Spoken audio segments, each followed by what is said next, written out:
Hi, it's Dwyer, gamblersadvisory.com and keepingitfree.blogspot.com. Now, warning, this is not a boxing video. If you're one of my boxing subscribers, thank you very much.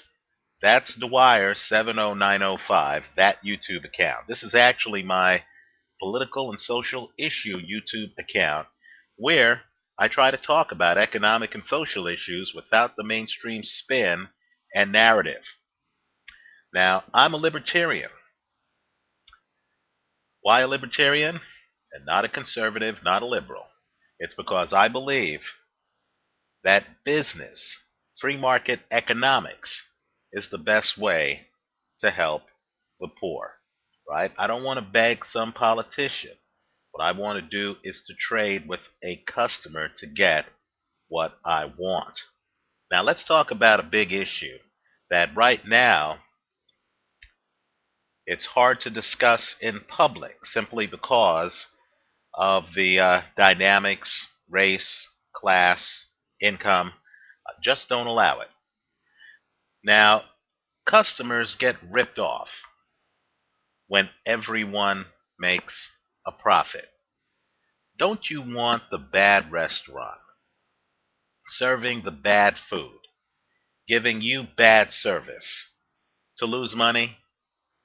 When you go into a restaurant and they're giving you cold food that's supposed to be hot, they're blowing your order, no one cares. The advertised specials have catches. A restaurant that isn't close to meeting your expectations or the performance of their competitors, don't you want them to lose money?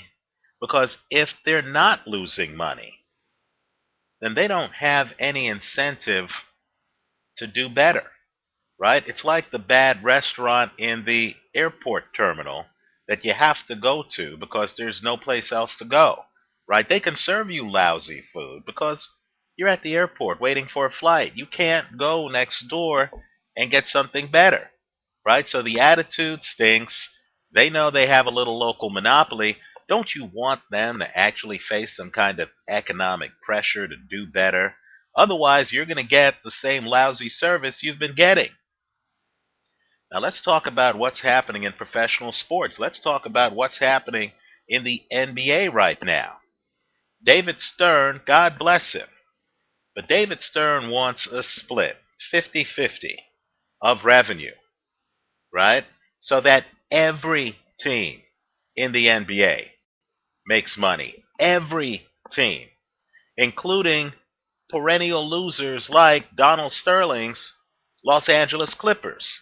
Now, if the Clippers aren't getting it done on the court, and if they're not doing what it takes to keep star players and to recruit star players and to scout future players, if they aren't doing the marketing necessary to compete with other teams, including their local rivals, the Los Angeles Lakers, then why should they make a profit? Why should the workers, the players, guarantee a profit for the Los Angeles Clippers? Aren't they, in fact, the bad restaurant that you don't want to be in?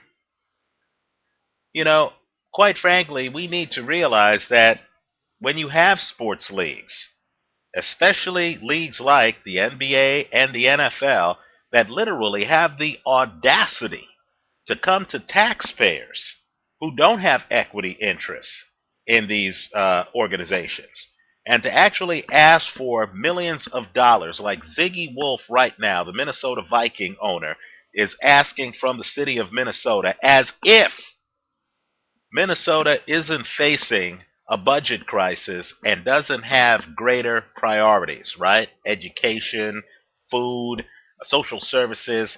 Here you have a millionaire owner actually asking for a handout from poor taxpayers.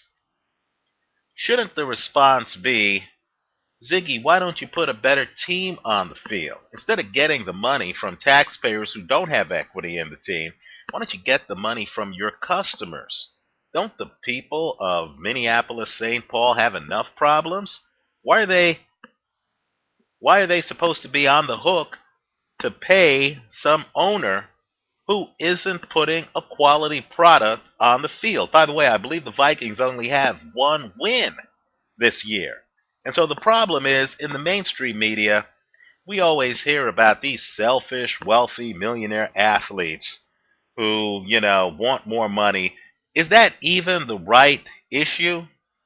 Isn't the real issue the fact that these leagues want to set up a risk-free, multi-million, sometimes billion-dollar enterprise where the Los Angeles Clippers and the Minnesota Vikings, by the way, neither team has won an NBA or NFL title, where these teams are guaranteed a profit, where these teams want labor to literally promise them a profit, whether they put the equivalent of a bad plate of food in front of their fans on a long-term basis? Think about it. Let's hope that the NBA union says to the owners, hey, you know what? It's healthy for this league if the bottom 25% of these teams struggle to make a profit. Because what that will do is actually increase their performance and help this league prosper by having a competition, a free market competition among the teams to serve their consumers, right?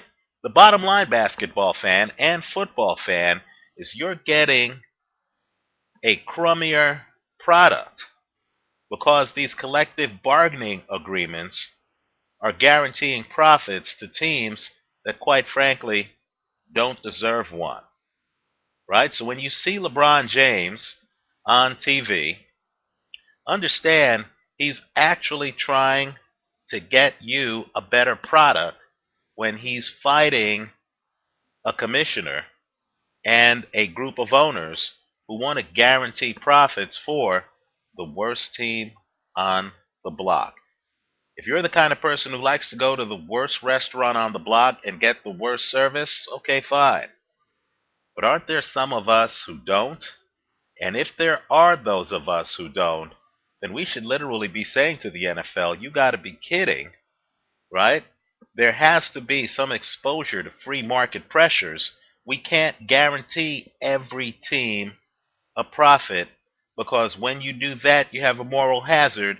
You have teams like the Los Angeles Clippers getting paid without serving the customers. Let me know what you think.